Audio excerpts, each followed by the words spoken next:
Good afternoon, everybody. My name is Afrina, and I am the Communications Officer at the Quebec Writers Federation. On behalf of QWF, I would like to welcome you to this Lunch and Learn with Creative Edge Publicity.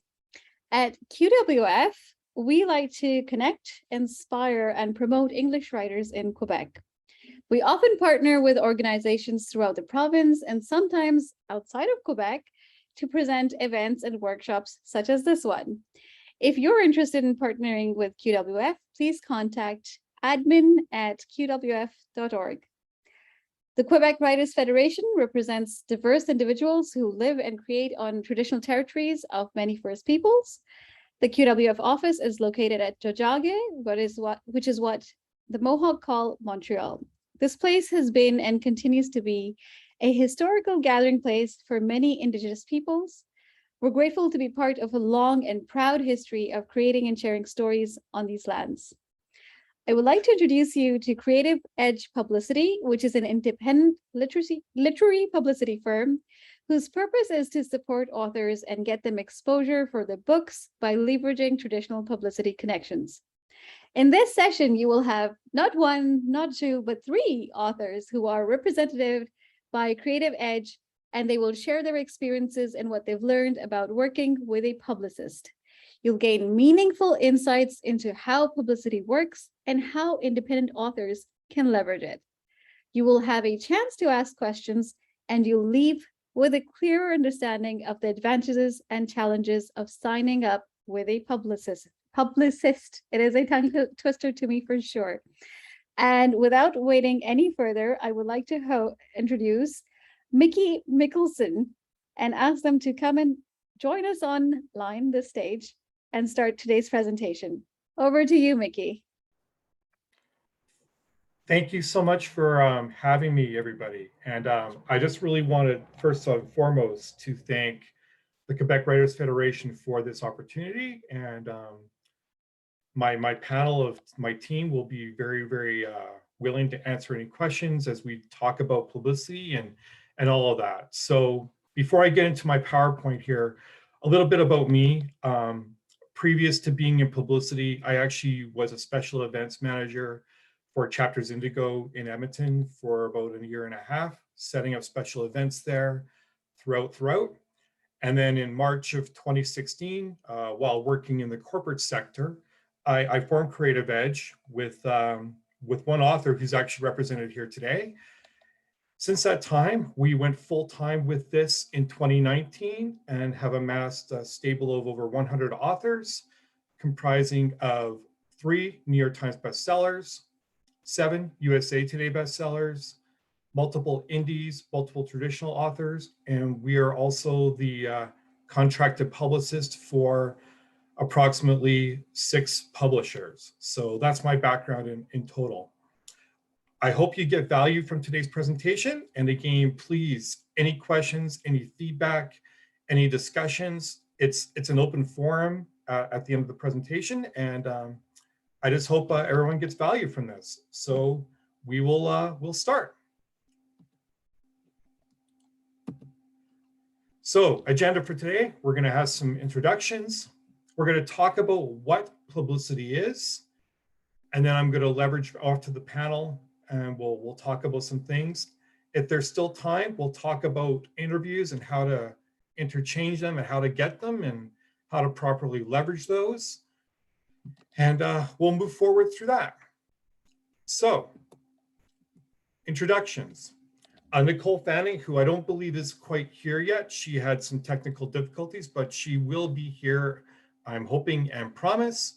She is a mafia romance author in Florida. She has written 2 books in a series, Catalyst Ignite. She's actually my first United States indie self-published author that's actually been featured on Canadian television. She was featured on CTV. She was also featured on Stingray. The CTV interview was a national interview.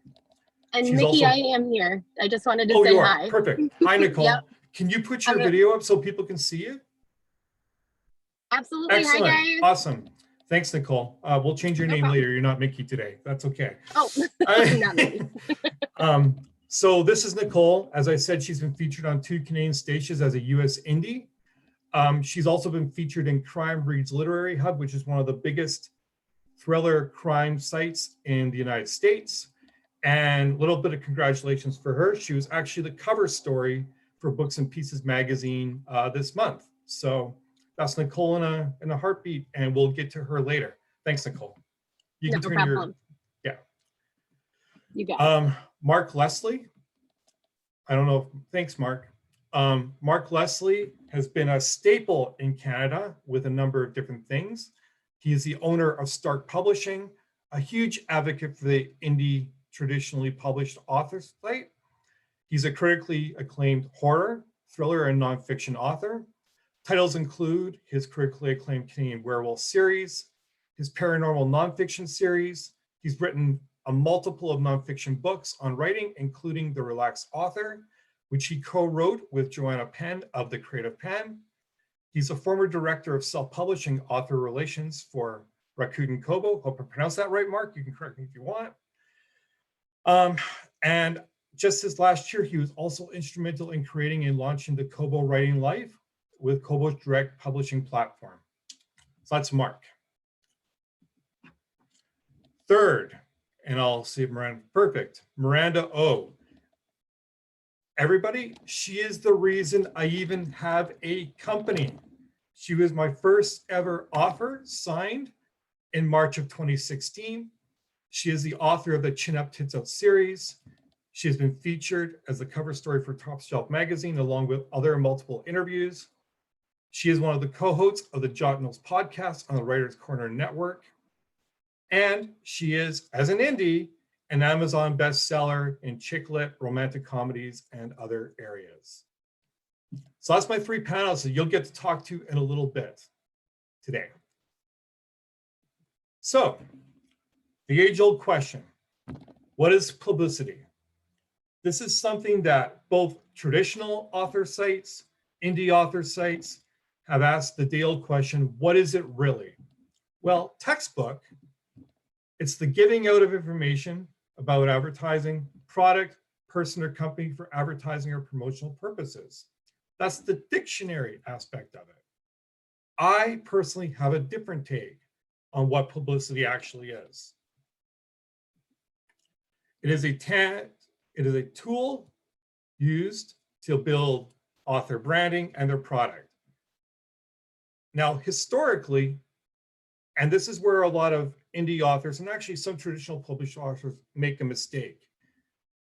They feel that publicity is used to build out the product. In the 6 years I've been doing it, I tend to believe I'm building the author brand first. And part of that is to understand that doing publicity only, i.e. radio, television, print, will typically not equate to sales on its own. Meaning, even an interview on CTV or CNN or Fox News, it may not go back to equating to sales only. It is only effective if the author or the artist have a vision of what they want to do with their platform, have the commitment to do it, and then leverage all the tools to revolve around that publicity site, which is why it's so important to leverage not just products, but the actual author brand itself. It's something I've ingrained into my 100+ team over the last 6 years. Some of them have had a hard time gauging on that, but once they've seen what we've done, they've had further success doing that. Finally, publicity, like any other kind of tool, is only effective if the authors leverage their opportunities. And I'm hoping that the panel will talk about that today.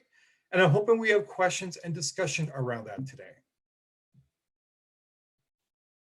So, types of media. Written media and audio, video media. Both are great. Both can be very, very effective. In some genres, one might be more effective than the other. But written media, blog posts, magazine publication posts, magazine interviews, newsletters, newspaper publications, things like that. Those kind of interviews are essentially useful for giving all kinds of information about you and your brand. And that's typically where the product, i.e. the book, will be more properly spotlighted. In my 6 years, I've been using a lot of the written media to get confidence for my authors, specifically the indies, because they don't really have as much exposure with that. And some of them don't want to go on TV because they get nervous. So we start out with some written blogs first and then graduate to that. With written media, it can be very product-based in the form of book reviews, book spotlights, and really just information about the author itself.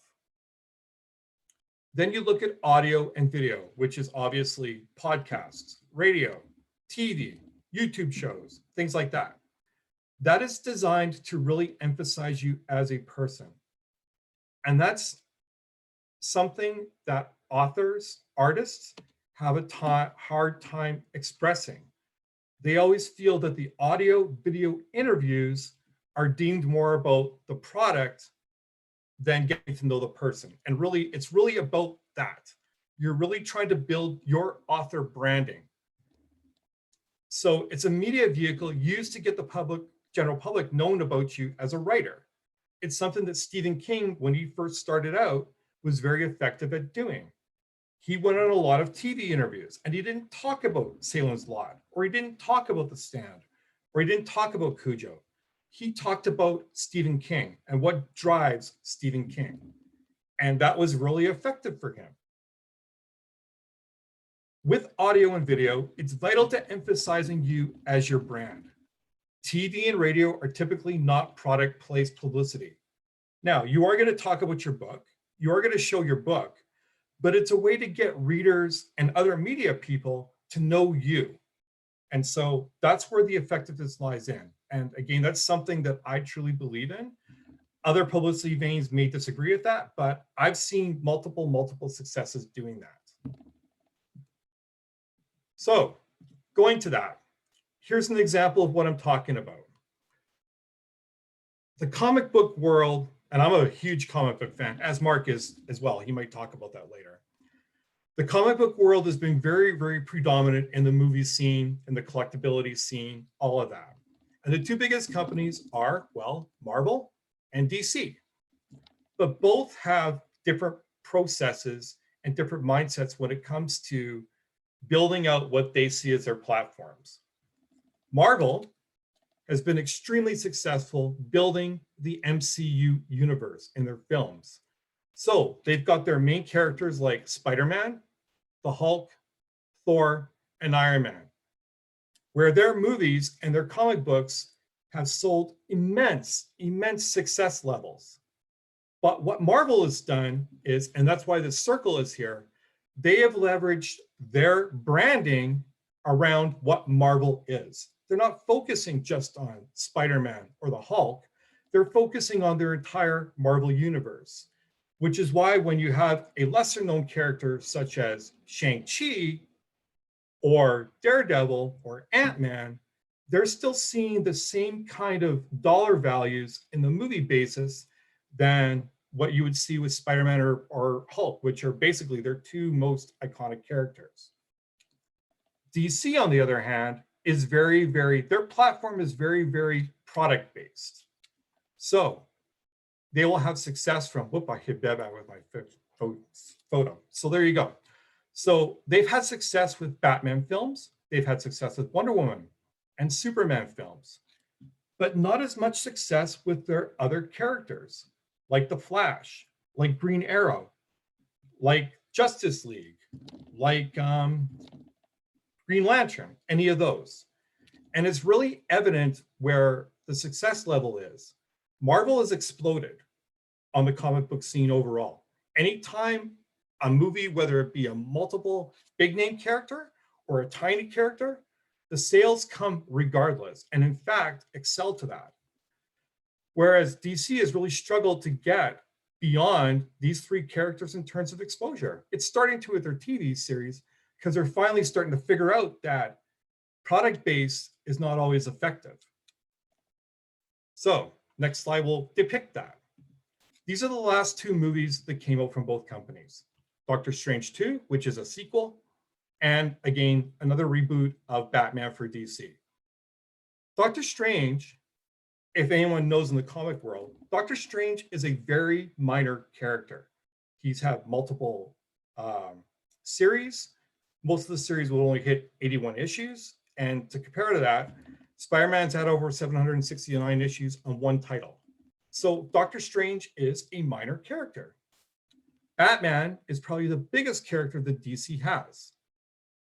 These are the sales figures for the last two movies, and both of them came out within a short period of each other. Doctor Strange actually, as a minor character, eclipsed Batman with 815 million sales overall worldwide. Batman sold 769.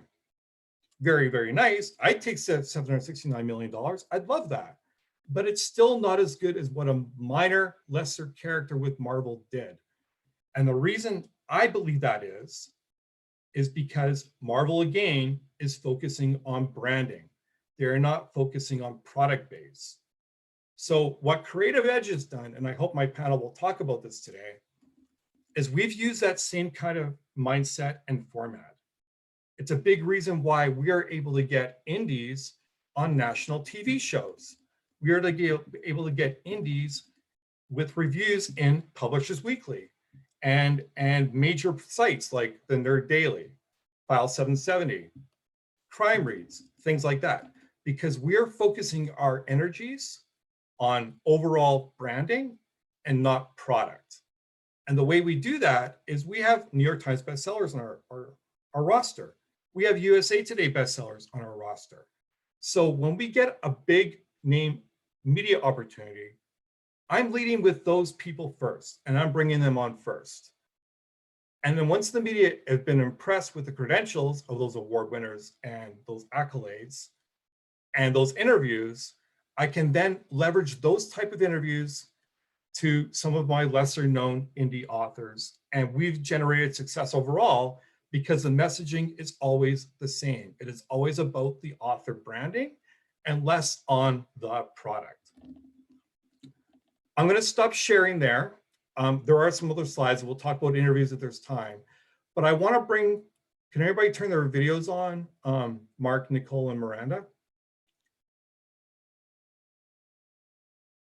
Thank you guys so much. I want to bring the three of you in to talk about your experiences around this as well. And talk about what you've seen from a Creative Edge standpoint, whether it be positive or, if you have to, you know, I did pay you guys to be here today, just kidding, the negatives as well. So I'll let you guys talk about that, and then maybe we can field some discussions or whatever. So floor is your guys for now, because I've talked a lot. Well, maybe I'll get started if that's okay, talking a little bit about the branding. So I've been in the book industry as both a bookseller as well as a writer since 1992. I got my first rejection many years earlier. Started off with traditional publishing, and I sold my first story the same year I started as a bookseller. So I've been paying a lot of attention to branding because as a bookseller, I was always thinking about what book could I put in the right customer's hands, and often that's a brand. It sounds like, as we talk about, it sounds like it may be a product, but it's really an author thing. This is one of the things that I would always relay is potentially if I've met the author, whether I read an interview with them, saw them on television, saw some video with them, or they even came into the bookstore because that was part of their author branding, making that impression on me. Anytime they relate any personal anecdotes, I would often relay that to the customer, because now I put the book in the customer's hand, and the customer doesn't just have why this is a good book or why this is a great story or whatever it's going to be, whatever genre it is that they're interested in. I put an anecdote in their mind about the author as a real person. And that usually closes the sale. That usually reminds the customer of the power of who that author is and what that author is going to bring to this awesome story that I'm putting in their hands. So that's just an early example that I learned from that what Mickey was talking about, that is used constantly, not just in publicity, but it's used across the industry. I absolutely second that. When I started with Mickey back in 2016, I think, I remember I worked as a carny, like I worked in festivals, and so every And it was a hustle. Like, you had to stand at the front of your booth. You're competing with games and loud noises and rides and a million shop owners trying to sell their product. And every single time, I'd stand at the front of my booth and be like, hi, nice to meet you. Hi, look at your shoes. Those are nice shoes. I have no idea what shoes they are. They weren't really nice, but that you always had to have that hustle. And when I did my first book signing with Mickey, I remember him sitting there and he's like, okay, you need to just taper back a little bit, because every single person that walked into the bookstore, I was like on them like white on rice. But then having a conversation, I'm not here to sell you my book, I'm here to basically sell myself. People would walk away taking my book because they're like, I don't know about the book, I don't know who you are, you've never written a book before, but I do like you. So if you write anything like you are in real life, then I might enjoy this book. So it was very much that idea that I rolled with moving forward. Was anytime I had the opportunity to speak at any event regarding my books, it was, how can I share as much about myself as possible, which at the end of the day is my brand, that would then in turn help me sell books, help me gain followers, et cetera, et cetera. Absolutely. I completely agree with Miranda that your customers, your readers, they're not necessarily buying your book because you're going to have, hopefully several books after. They're buying you, they're buying a part of you. And so the more relatability that you have as an author, really has them make that connection with you. And it can be the difference between a person being like, oh, she came out with another book, maybe I'll buy it. Or that's an instant buy right there. Like, I know her, she's a great author. It doesn't matter, if she's writing about, cowboy, aliens, whatever. But it really does make a difference. And that branding is so important. And Mickey, I hope you'll let me share what we did with the covers for mine. Yeah, I was going to talk about that. Go ahead. Yeah. Yeah. So when I joined with Mickey almost a year ago, we had my book, and I had, was an independent author, and I had designed my covers myself. And while I thought they were beautiful, they were homemade. And I'm a writer, not a graphic designer.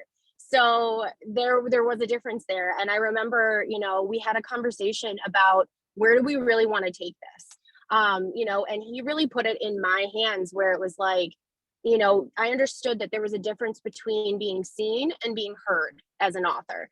If you just want to write a book for the sake of writing a book, to say like, that's my book on the shelf, it's mine, that's one thing, that's, being seen. But being heard as an author is where people are invested in the story, and it's growing, it's becoming bigger, there's more opportunities coming there. And so you have to really decide where you want to take that. And the benefit to having a publicist is you can have those conversations with a real person that can give you feedback, that can help put you in the right path of people who can help make yourself better. So the revamp that you see on my books behind me came out of a very productive conversation that we had, where it was like, look, this could take it to the next level. And really focusing on that branding is what's going to allow you, no matter what genre you choose to write, like right now I'm in mafia romance, but that's not necessarily where I want to stay forever. So making that branding about you gives you that universal, it doesn't matter if I want to write about cowboy aliens in the future, I can do that because I would be writing as Nicole Fanning, not necessarily Nicole Fanning who's only in mafia romance. So I just found that like that conversation around branding and really making it personal was really helpful, as well as just the benefit to having a publicist for me was I had success on social media, but I didn't know anything outside of that. So when I launched my books last April, I told 300 people about it on my Facebook, because I'm an older millennial and I only had 300 people on my personal Facebook. And so 300 people knew about my book. And I remember telling my husband, like, I feel like I'm not doing a lot. Like, there's a lot that I'm not doing here. But I didn't know what to do. So having a publicist and someone like Mickey is like having, you brought up comic books. It's like having Wolverine in your corner that can go and fight those battles for you on on a platform that you don't necessarily understand, nor do you have the connections that he's able to leverage. So there is a huge benefit to having that, you know, person in your corner, because like the book cover designs, or, you know, like his publicity, those are things that I'm not an expert in. Like, I can write, but I'm not an expert in those things. So it's just expanding your team and realizing, like, I can't do everything myself, nor do I want to. I want to have people on my team who are educated and knowledgeable in their areas of expertise. I'm glad that she didn't call me Spider-Man, because Mark might have gotten upset about that. Here's the thing that baffled me when I started this, and I think it's really relevant to why author branding compared to product is so important. With the in-house publicity sides of Penguin, Hachette, HarperCollins, all these places, it's not a slam, but their in-house publicists will tell authors that the shelf life for promotion in media is typically between 3 and 4 months. And then after that, they've done their promotion and they've moved on to their next project, because number one, they're busy, and number two, that's just what the mindset is. Because we are so, and this, hopefully the team will attest to this, because we're so focused on building out Mark Leslie, Nicole Fanning, Miranda O as the branding piece, and not their suggested books, we can then get opportunities 6 months, 8 months, a year down the line. I work with New York Times bestseller Tosca Lee, and her latest duology, we've been actively promoting for almost 2 years. The first book came out, I think, in 2018. She did an interview, a magazine cover last week on a 2-year-old book.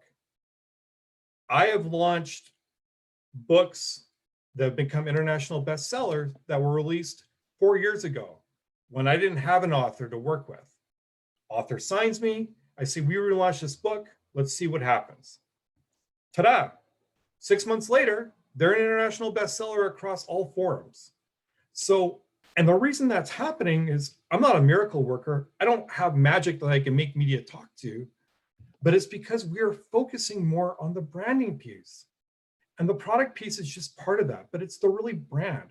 It's something that, and I always use this example, it's something that McDonald's has done very, very well.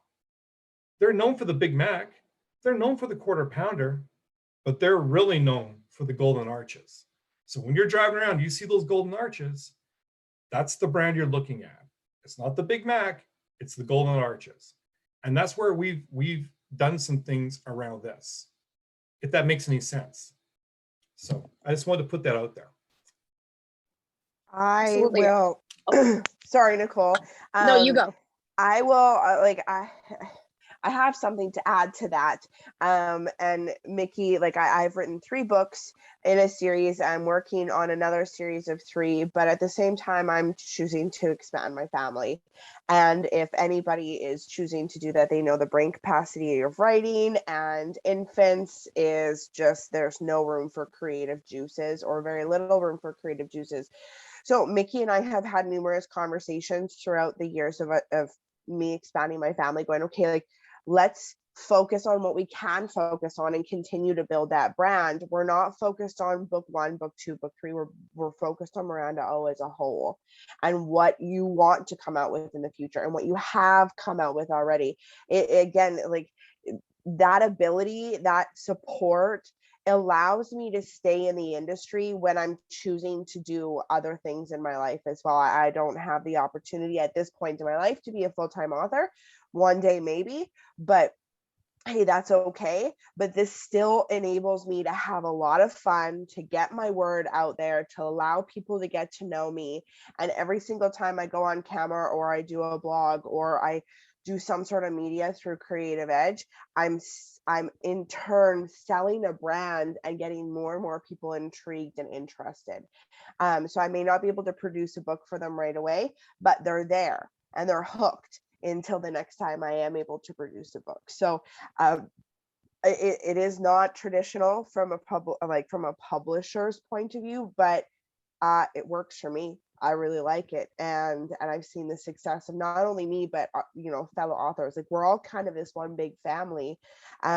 If if I do really bad, it reflects poorly on Mark and Nicole, and vice versa. But if I do really good, it also reflects on them really well. So you're not only doing this for yourself, you're doing this for others. And at the end of the day, people aren't just going to read one author, they're going to expand and explore to other authors. So if I'm able to share and learn from other successful people, I'm taking that opportunity, like hands down, taking it every single time.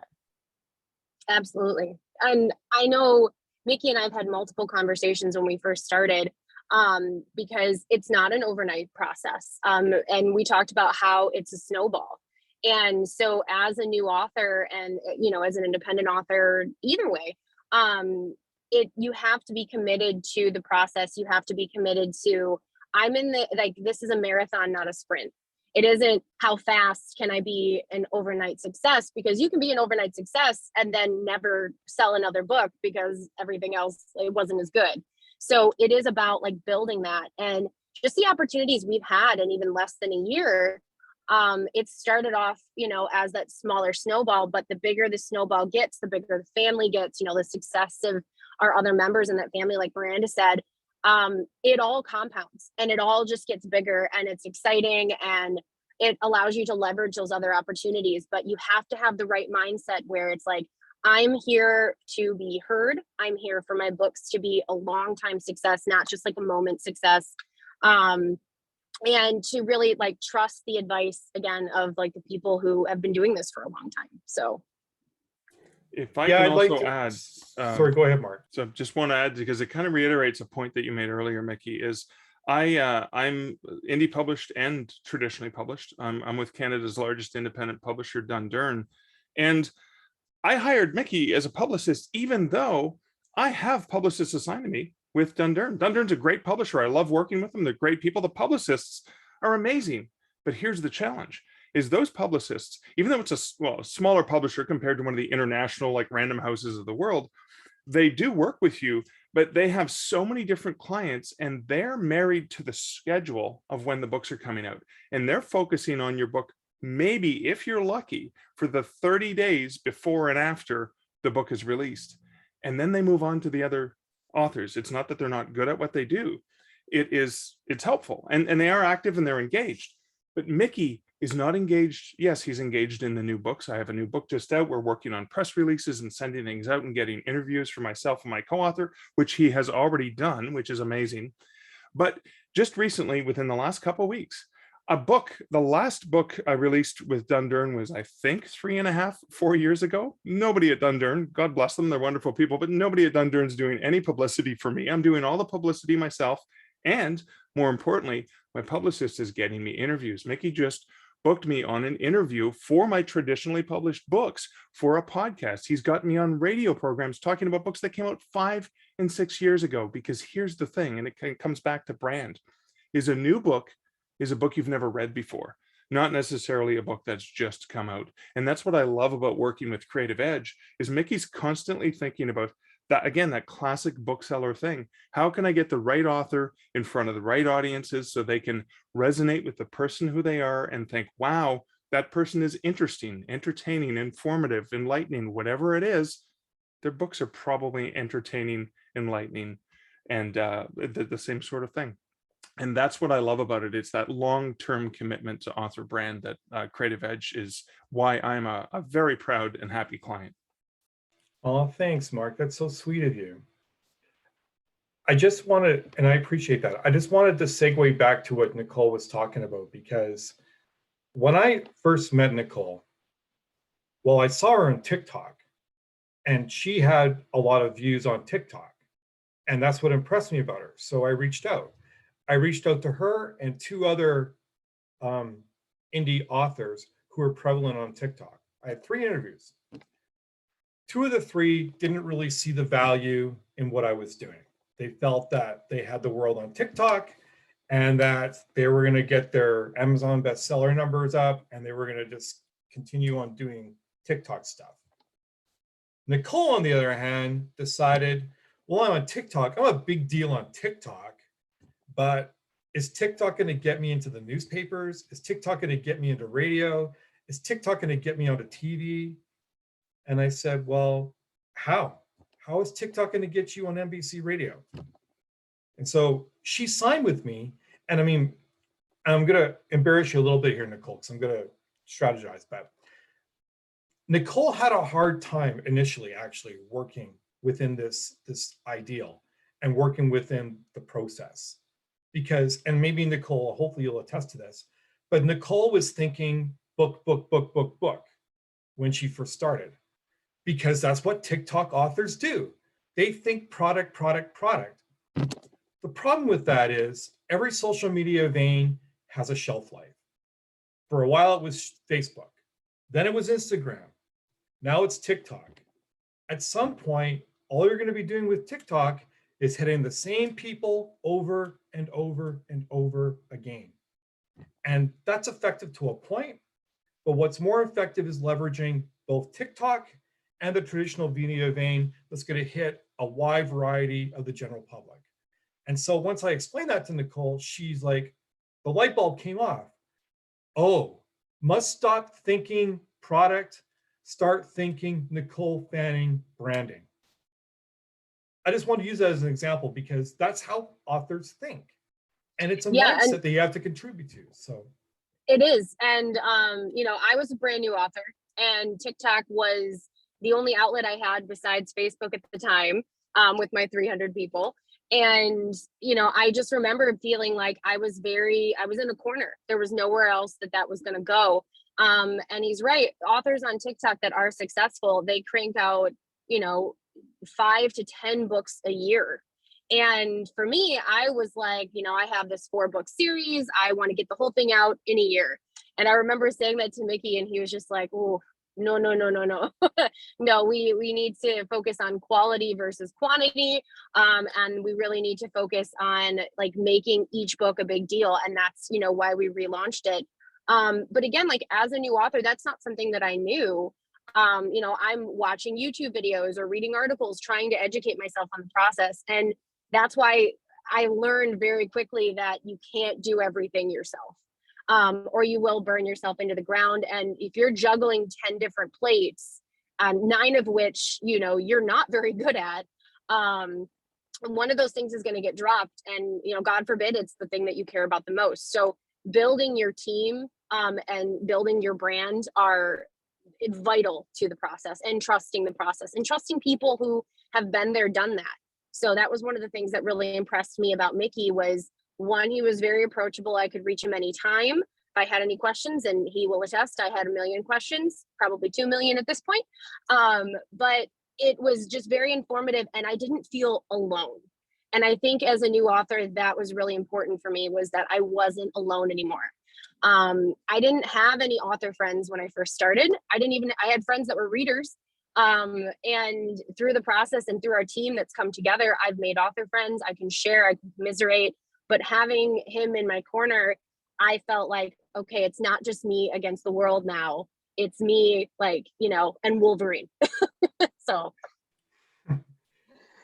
I always likened it, my first time attempting to book a signing in a bookstore, I went by myself. Actually, I lied. I went with my mom. And the managers were so not interested in meeting with me. And then I started having a conversation with Mickey. We knew each other outside of the book world.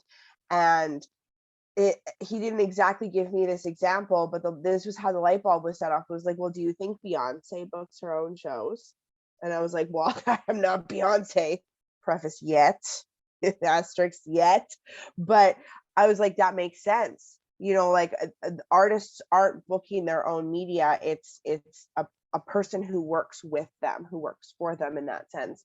And when that light bulb went off that, hey, Mickey's here to help me and speak to those who are more on a business type or a business side of things versus the creative side of things. And once you find somebody that you can trust, like Mickey, then you just get opportunities consistently. I open up my inbox every single day and there's something in there. So to me, I'm like, hey, I'm now Beyonce in the works, but you know, on the book side. You're Beyonce. It's okay. You can say it. In my head, I am all day. Definitely singing Single Ladies in my head while you were saying that. Like, Right. Mark, did you have another comment you wanted to say, or should we get to some questions? I don't know if you had another comment. Maybe get to some questions. I see that there are a couple questions in the chat. Sure. Is it okay to answer those questions now? Can we ask for the overviewers or no? Yep, I think it's a good way to start into the questions. And Okay. if anybody else has questions, please go ahead and type them in.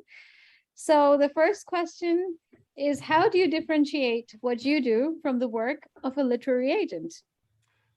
I will answer that as carefully as possible because unlike a lot of people in the industry, I did not go to school for this. I have a marketing diploma from NAIT, business aside, but there was no publishing aspects to it. But from my understanding, and then maybe Mark can talk about this a little bit too, so I think he knows some experience, but from my understanding, a literary agent's role is to find traditional contract deals within the traditional markets, i.e. Penguin, Simon & Schuster, Hachette, or if they're a film agent, get deals like TV or film stuff. I don't think that literary agents are essentially focusing more on the promotional aspect of things, which is what I do, but there's a lot of legal contracts to it, and I would never become an agent because of that. That's just my intention or belief. And maybe Mark, you can talk a little about that as well. I'll just quickly add. So a good literary agent is going to help you create the best book possible. A lot of agents also do editing, developmental editing, help you refine that book and make it the best possible book it can be, because they want to find you the right editor at the right publishing house and get your book to market. That's at the front end of publishing, when you're creating and wanting to sell your book, sell it to a publisher.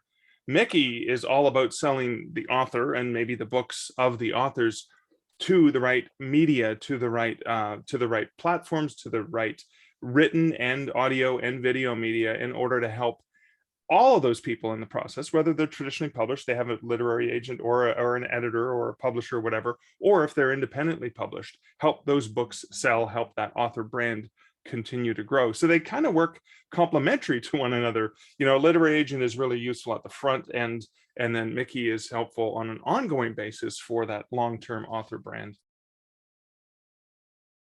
Yeah, thanks, Mark. So to compare with that, I mean, I represent Tosca Lee, who's a New York Times bestseller. She currently has multiple books optioned for TV and film.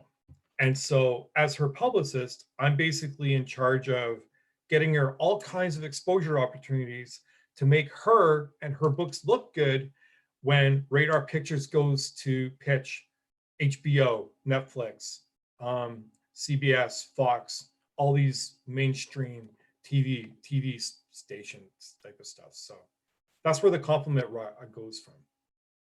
All right. Does that answer the first question? Yes, no, I'm not sure. I mean, we'll hear from the original person in a bit, I guess, but I think to me, it did sound like it was addressed. Here's another question, and it's two people asking pretty much the same question in two ways. So I'm going to read both the questions out. What if you are a good writer, but not a sparkling personality? Not everyone will be a good advertisement for a brand based on their appearance and personality. And the second person says, the authors here are beautiful and outgoing. Is there any way to build a brand if you're an ugly introvert, or should that author choose a different methodology? I am so glad that somebody asked this question, because I never get to answer it, and I always forget to answer it. I'm of the belief, and everyone here can combat me, my team can combat me if they want. Just because you have a sparkling personality does not necessarily mean you're going to put on a really good interview. And the reason I say that is some people, and this is not a negative comment, it's a factual comment, some people who have dynamic, sparkling personalities, when they go on a TV show or a radio show, they think they've nailed it. And you know what happens?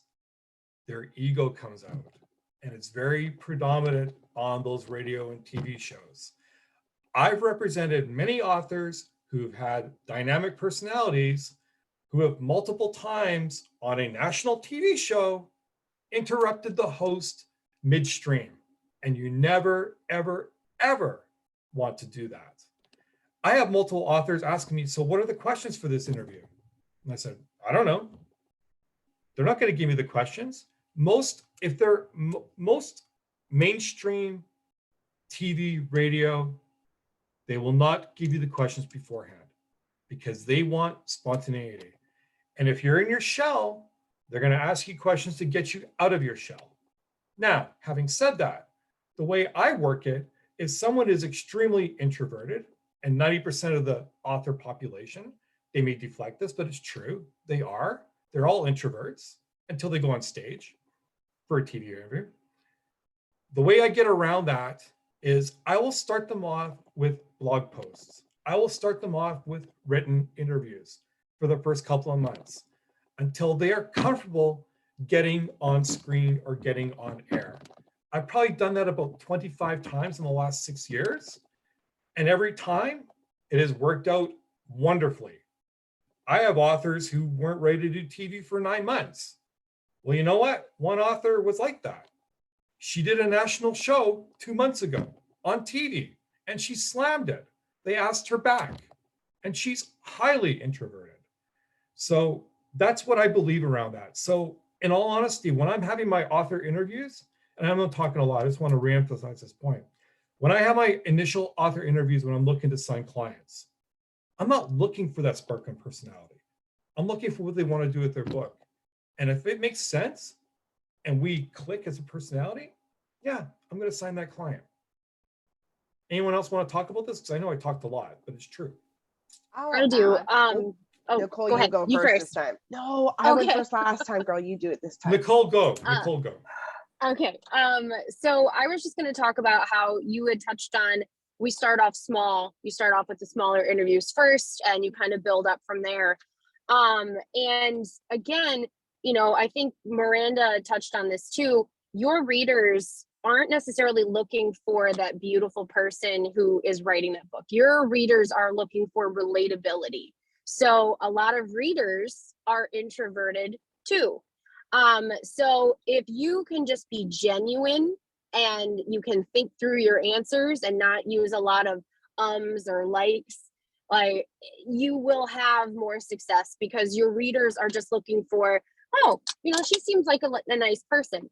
And this was something that I, had learned through other people in the industry, but also on TikTok. It's a reason that I do some of my TikToks without like makeup on and just glasses or, hair in a messy bun, because it's relatability. Your readers are, again, they're investing in you and your brand, not necessarily in how good you do your hair or makeup. So it is about like that connection with you. So don't feel intimidated, if that's something where you're like, oh, I don't have like a great presentation. You'll get there. And the smaller interviews building up to the bigger ones, when you do, I know if we did a national TV interview with Canada, sorry, my car just did something weird. If we did a national interview with Canada, and if we would have started off with that, I would have been way more nervous. But we had started off with smaller podcasts, smaller shows, and built up from there to the point that when I did the interview with Canada, I was very comfortable. It just felt like more of the same. And so you have to make sure that you're looking at it like, okay, this is the next step for right now. This is the next step. Don't look at it where it's this gigantic monster that you have to, devour all at once. Building blocks. That's my terminology for it. And I know, Miranda, you're going to talk about that. So go ahead. No. Thunder is to be shared.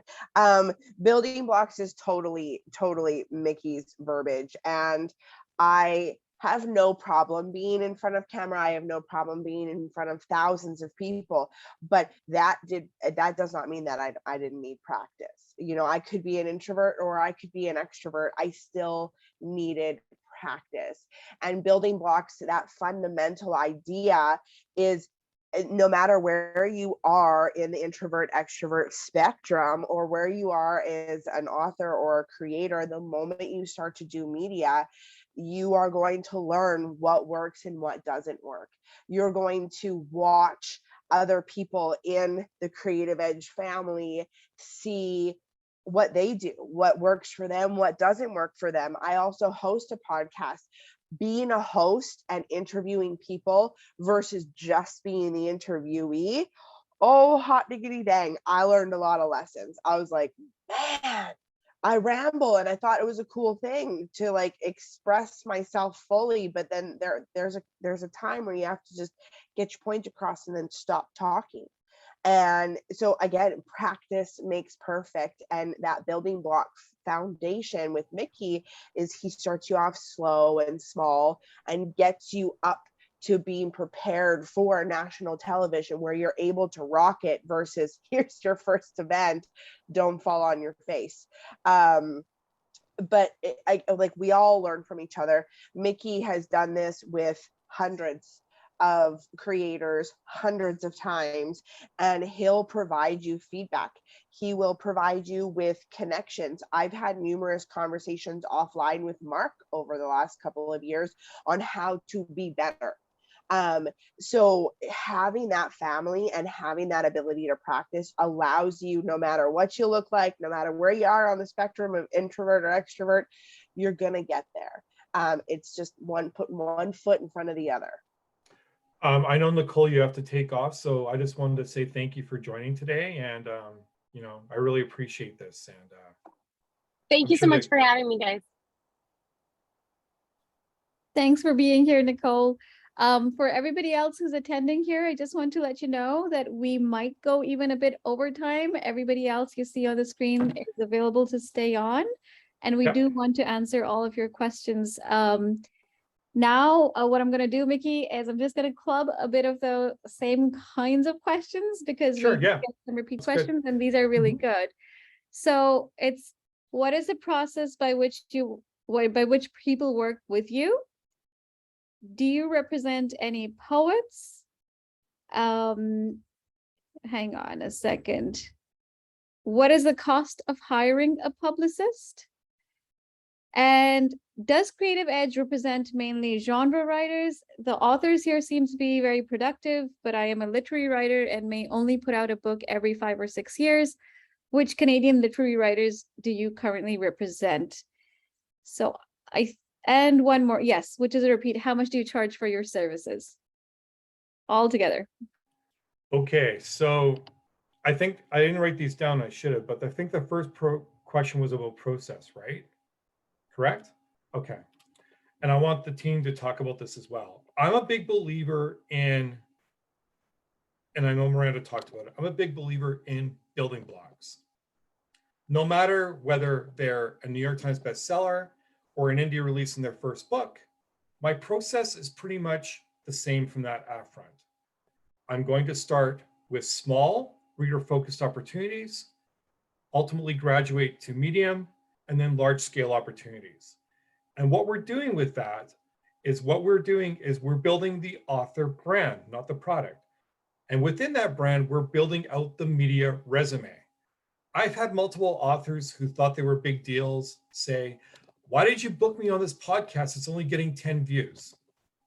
And then I've had other authors who have not had as much success with me say, well, Mickey, I only want to be on major media, 50,000 views or more.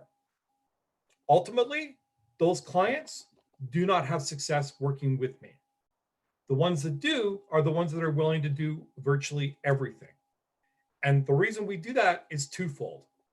The first step is if it's an indie who's just starting out, I want to get them comfortable with the interview process. So putting them on a smaller show is going to help them do that. They're going to graduate to be able to answer questions, get some confidence, and then graduate to medium and then large scale opportunities. For those accomplished authors, the reason I start small with them is although they might be accomplished, just because you're a New York Times bestseller, it doesn't mean you've had a lot of interview experience. In some cases, they haven't, and they say the wrong things when you put them on the national stage. So you want to start small and then graduate from there.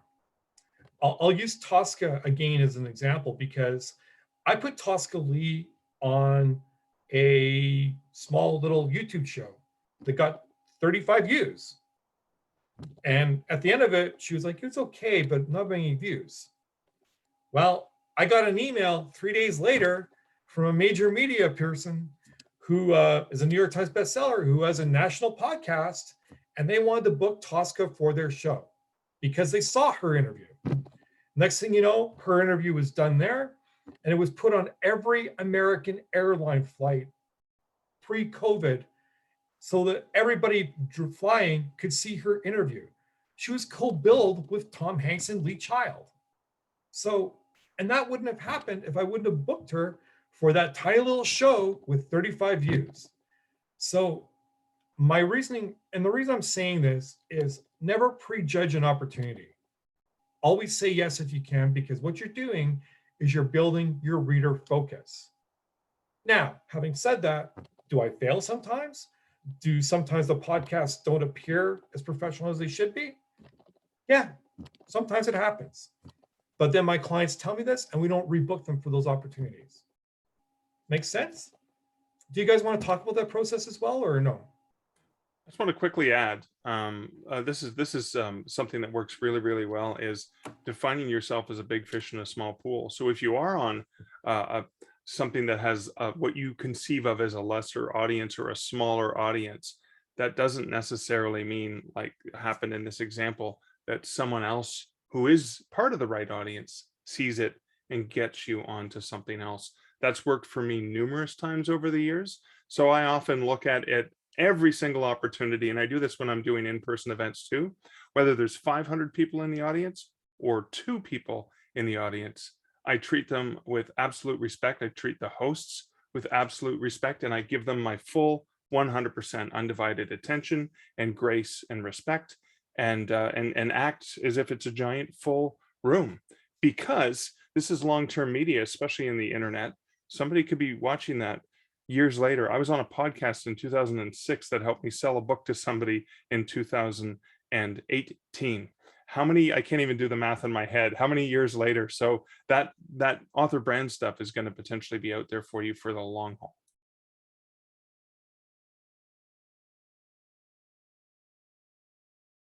Do you have any comments, Miranda? I don't want to put you on the spot. If you don't, we can move on. No, Okay? you summed that up right perfectly. Okay. I think the second question was around cost. Is that correct? Okay. So I'm going to answer this question very, very, very delicately, because every author has a different contract, and every author has, we don't talk about our contracts on a confidential basis. So what I will say is this, though. I don't take any upfront costs. Any of the work with press releases that I build, or the hundreds of emails I send out, because I do it on an individual basis and I personalize them, I don't charge for any of that. The only time an author is charged is if something actually gets booked. So if I don't book an author for something, they don't pay me for something. Everything is individually priced. A TV interview is a certain dollar amount. A guest post is a certain dollar amount. A radio interview is a certain dollar amount. Everything is individually priced. Now, on a new release, if I book 28 interviews in a month, and that has happened, that can equate to a couple $1,000s a month. So my business originally was working with indie authors. They don't have a lot of money. So what I did was I set up what we call a maximum cap per month. I'm not going to say what that amount is because it's different for every client. And we negotiate that during the initial interview, should they decide to work with me. But what happens is once they hit that threshold on their cap, that's where the fees stop. So on a new release point where there might be $2,000 or $3,000 worth of coverage, and let's say hypothetically that their cap is 300, that's where it ends. They pay me 300 and the rest of the stuff is basically free publicity for that month. Let's go 8 months later. And all I got for, let's say, I'll use Mark, for example. Let's say I get Mark on one blog and his cap is $300 and he's on one blog that costs $35. Well, his cap's 300, but because I only booked him for one blog, I invoice him for $35 that month. If I don't book him for anything, he doesn't get an invoice that month. So it lowers the risk tolerance for the author and it creates loyalty, which is why I have 100 clients, some of them like Mark and Miranda, both very, very long-term. How'd I do, guys? I answered that right for you? Any comments on that? Okay. I don't know what the other question was, but that's the pricing point. Right. So after that was about the genre. Like, do you represent any poets and are mainly genre writers? And the same person had asked that they were a literary writer and might put out a book only Right, every literary. 5 or 6 years. So which Canadian literary writers do you currently represent? Okay, so Canadian literary writers, I represent none. I'll be honest with you. But I do represent a couple of literary writers in the United States. One is a horror author who's basically very, very literary. She has won multiple awards. She won the 2020 Kindle Book of the Year in the horror category. And yeah, I have literary contacts. In terms of genre, my process, I have proven it to be very, very foolproof with every kind of genre you can think of. And in fact, it's been an advantage because I've been able to spin science fiction authors onto blogs that are not science fiction. I've been able to spin romance authors onto blogs that are not romance related and still be able to sell books because, again, we are not focusing on the genre or the product. We are focusing on the person. And the reason we do that is many authors, like Mark, writes in multi-genres. So I have horror authors. I have science fiction, fantasy, nonfiction, romance, self-help. Virtually every genre you can think of, I represent an author in that space and having success with all of them. All right, wonderful. And yes, I do represent 2 poets as well. Sorry. Okay. Okay, Yeah. good. So it's what I'm going to do is if anybody has any questions, any last questions, you can put them in the Q&A box. But what we will do is we'll open up the chat if you'd like to leave any comments. And pretty much these are, I see 5 questions up and pretty much. Bring them on. We'll answer them.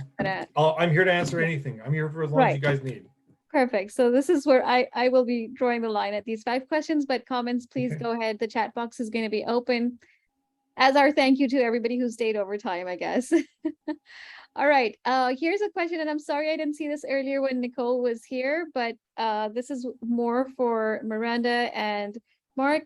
And the question is, given the emphasis on you as your brand, could the guest authors summarize or describe in a couple of sentences what their brands are in their own words? A couple of sentences only? Just kidding. Well, I will start with where I write it, where like my series title is called Chin Up, Tits Out. And for me, that has not only been just the title of my book, but my brand statement, my brand motto, because I had to stand up tall, shoulders back, head held high, not knowing a lick of anything in the industry and just go forth and prosper as best as I could. And so, excuse me, I have a terrible cold. That has been my brand. And it just happened to be the title of my books, but it will never change. And that's how I go into every single media event, is this is me. I stand up tall. I hold my head up high. I may not know what I'm doing, but I'm faking it till I make it. So that's a little bit longer than 2 sentences. I hope that answered your question. I've struggled with that because I write in multiple genres. I actually, and this maybe appeals to my Mark Leslie brand, but I also have a Mark Leslie Lefebvre brand, which is more books for writers, more about the business of writing and publishing. So that's a completely different brand than the Mark Leslie brand. But I've come down, and this is kind of working with Mickey and over the years and really refining this. I've come down to my brand is chills and thrills. That's what I have on my signs that when I go and do book events. And that's because I write true paranormal ghost stories. I write thrillers. I write paranormal, urban fantasy, and often I lean to the dark side. Over there, looking out the window, smiling at the kids in the neighborhood is Barnaby Bones, my life-size skeleton. And again, like chills and thrills, it simplifies it. So when somebody sees me at a book signing, they see the skeleton and they know one of 2 things. Either avoid contact with the crazy bald man, or, oh my God, this is my cup of tea. There's going to be something macabre. There's going to be something fun, chilling, scary, and I'm all over that. And I think having a brand like that, that's very clearly distinctive. I love Chin Up, Tits Out is a very distinctive brand, and you know what you're going to get. You're probably going to get humorous, literary, contemporary chick lit humor in that, but you're also going to get confidence. There's a whole bunch that it says. Chills and Thrills, very similarly, tells you two different authors, right? Two different kinds of things. So if you see the two of us both at a bookstore at a book event that Mickey's arranged for us, there's going to be people who gravitate over to Miranda immediately, and then there's going to be people who gravitate over to me and my skeleton. All right. Thank you for that, both of you. How do you know an author is good enough for you to invest your time and effort in? What are you looking for, Mickey? So I'm glad this question got asked as well, because I think that I, as a publicist, tend to think outside the box. I do a lot of things differently than other publicity firms, I'm told anyways. And I've been interviewed multiple times by multimedia, and everyone I've talked to has said the same thing. But first and foremost, and this is going to maybe sound negative, but I do it for a reason. I don't read the books of the authors I represent. And the reason for that is I don't want to be stymied by how good or how bad the book might be. My indication is, does the book cover look good? Do I think it's marketable? And is it properly formatted? That's the first step. Second step is I tend to have an hour long or a conversation with the author to get an idea whether they're going to be able to be a fit with me personality wise, or more importantly, a fit with my 100+ team. Because if they can't do that, then I'm not interested in signing them. And part of that interview process is a couple of things. I want to determine what their vision is for what they want to do with their books, and what kind of plans do they have in place. Lots of times when I interview people, the first thing they say to me is, well, I want to be on national TV, and I want to be on the Oprah Book Club, and I want to be on CNN, and I want to be in the New York Times, and I want to be in Forbes. I'll be honest, I don't sign those people because it's unrealistic. And they're being serious. They want these things. And they're a first-time debut indie author. Well, I don't sign people like that. I sign people who are like, I want to build on something, and here's what my vision is, and I know it's going to take some time, but this is what I want to do, and blah, blah, blah. Those are the people I am more interested in, because if they're willing to do the work, because some people think that getting a publicist, all of a sudden their work ends, when in fact, their work actually increases, because now they're vested in stuff. I've had lots of authors who have no-showed. You know what? After one no-show, they're done with me. I cancel their contract, no ifs, ands, and buts. That's it. Just because.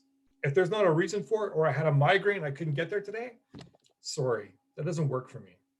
So, end of the day, I want to sign people who are willing to try, who want to have a good, solid vision, who are really adamant about making this a career and trying to go somewhere with it, if that makes any sense. And I mean, Mark, Miranda, you work with me, you know, I'll talk a little bit about that if you guys want, but yeah. Yeah.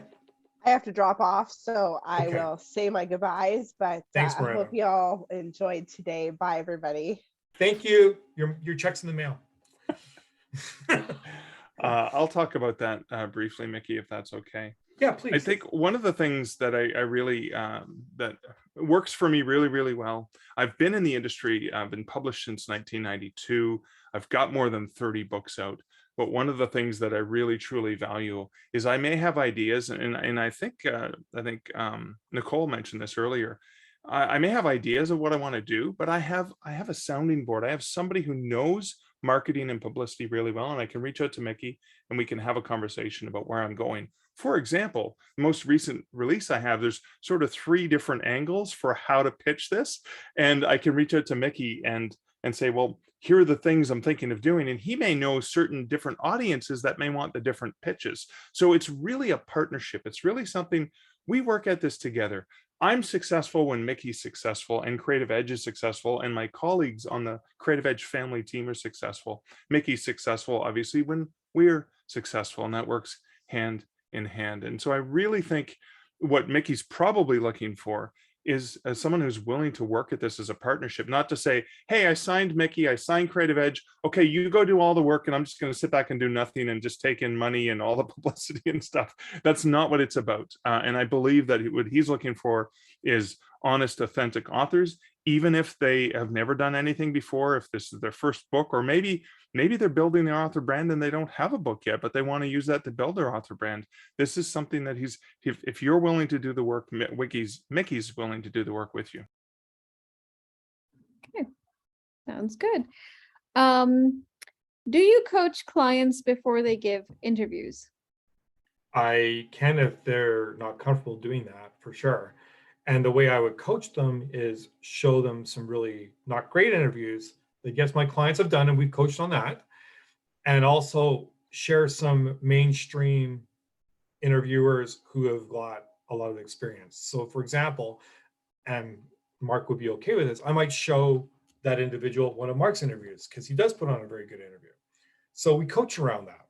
Or if they've had a bad interview, I'm going to call them up and say, so what do you think happened there? Or how do you think that went? Just to hear what their take is, and then do some constructive feedback around that. So yeah. Okay, great. What are the financial benefits of having a publicist? Does this usually work out to be a plus? What makes it not a plus? Is financial payback long-term, short-term? I'll answer that as a client, or if that's okay, Mickey. Yeah, I would have leveraged you anyway, so please go ahead. I'll be honest with you. I was 100% skeptical. Even when I went to interview Mickey for my Stark Reflections on Writing and Publishing podcast, I interviewed him going, yeah, great. He's a good guy. I met him. He's wonderful. I know he's going to offer some great tips for writers. It'll be a great interview. But I was very skeptical, like thinking, I can't afford a publicist. I can't afford to pay thousands of dollars a month to have somebody maybe pitch things or whatever. And that's how a lot of publicists work, is on that retainer. Whether or not you get work, you pay them. I love Mickey's model. I love that there's a cap. I love that I only pay for the things that Mickey books. And it's a really great relationship, as well as a Stark publisher, as a publisher who now has authors who I work with. Mickey has taken them under his wing and helped them out. And I'm so proud and so honored and excited to see him doing that coaching and that working and getting them gigs. One of my authors was just on the cover of, and I can't remember what magazine it was, but was it just last month that she Books and Buzz, yeah. Books and Buzz. And Sarah was on that. And I was just so thrilled and so excited, because even as a publisher, I couldn't do that without having Mickey in my corner. So for me, yeah, there's an additional cost to it, but it's way more affordable than I first thought it would be. And I just think in the long term, the overall branding, when you go to my website and you can see, hey, if you need to book me for something, reach out to my publicist, Creative Edge, or I have my publicist sending the press releases rather than me sending the press releases. There's some cachet that comes with that. And that's something that I find is priceless, actually. Thanks. Thank you, Mark, so much for that. Can I segue a little bit as well? I mean, my focus is not on sales. So I don't ask my clients for sales data. It's just not something that I'm interested in. I am interested in branding. I am interested in building my author brands. But at the same time, the one thing I will say, and I've seen this in the past, that if those authors are not sharing those opportunities, and then they come and yell at me because they're not getting the sales aspect, is that really my fault? Because I'm the one that got the gig for them. If they don't share that on their social media pages or talk about it, how are those things going to be leveraged? How are they going to be effective? Well, they're just not. And so the author, regardless whether they use a publicist, whether it's me or somebody else, they have to incorporate social media and other book promotion to equate the sales piece. Because in all honesty, an interview on CTV or CBC, it might get a couple of sales, but it's not about that. It's about that exposure and building the brand as an author. That's what that part's about, if that makes any sense. Yeah, that makes a lot of sense. Well, last question, and that is, could you represent serious nonfiction like history? I would love to represent a nonfiction history book, if it's Canadian or especially World War II, because I'm really passionate about that. But again, I firmly believe that I've developed a process that works with literally any kind of author, any kind of genre. But I will scope that with the point that the book cover has to be visually appealing. The author has to have professional headshots. They have to have a website. They have to be willing to do the work, all kinds of things. If the author's willing to do any of those kind of things, I truly believe my process works with any kind of book. That was wonderful. And we have a lot of great comments. Oh, good. Everybody, well, thank you for thanks having us. viewing. Thank you. And Yes. thank you, Mark, for staying late. Yes, Like, thank for you so sure. much. We're a team, right? Yeah. It shows. So thank you very much, everybody, for being here, for everybody who stuck around even after we went over time. This was really an informative session. We got a lot of information from you, Mickey, and we learned a lot from you, Mark, and the other authors who are not here anymore on the webinar. Sounded like passed away. And so a great lunch and learn. Thank you, everybody who attended, for being here and for your time. And tonight. thank you so much again for your support with us. We really Wonderful. appreciate it. Have a great afternoon, everybody. Bye-bye. Bye, everybody. Thanks.